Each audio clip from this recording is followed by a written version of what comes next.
Latest news updates కోసం ఇప్పుడే download చేసుకోండి మీడియా ఎఫెక్ట్స్ యాప్.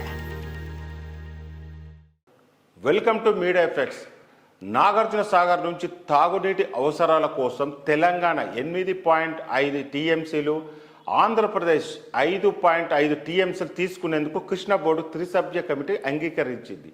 ఈ మేరకు కేటాయింపులు చేస్తూ శుక్రవారం ఉత్తర్వులు ఇచ్చింది. వాస్తవానికి 14 టీఎంసీలు కావాలని ఏపీ, 10 టీఎంసీలు కావాలని తెలంగాణ డిమాండ్ చేశాయి. కానీ వారి డిమాండ్లను తిరస్కరించిన కమిటీ కుదరదని తేల్చి చెప్పింది. హైదరాబాద్లోని బోర్డు కార్యాలయంలో త్రిసభ్య కమిటీ శుక్రవారం సమావేశమైంది. 2 గంటలు పైగా జరిగిన ఈ భేటీలో ఇరు రాష్ట్ర అధికారుల మధ్య తీవ్ర వాదోపవాదాలు చోటు చేసుకున్నాయి. శ్రీశైలం సాగర్ నుంచి తెలంగాణకు 35 టీఎంసీలు, ఏపీకి 45 టీఎంసీలు గత ఏడాది అక్టోబర్లో జరిగిన బోర్డు సమావేశంలో కేటాయించారు.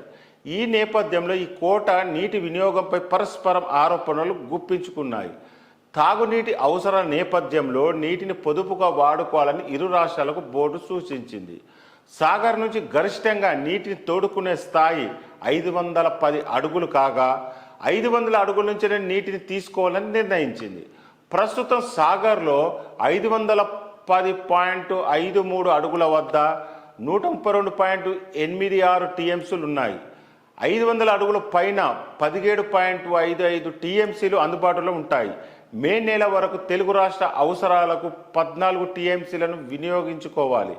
మిగతా 3.55 టీఎంసీలను భవిష్యత్ అవసరాలకు మినహాయించాలని బోర్డు నిర్దేశించింది.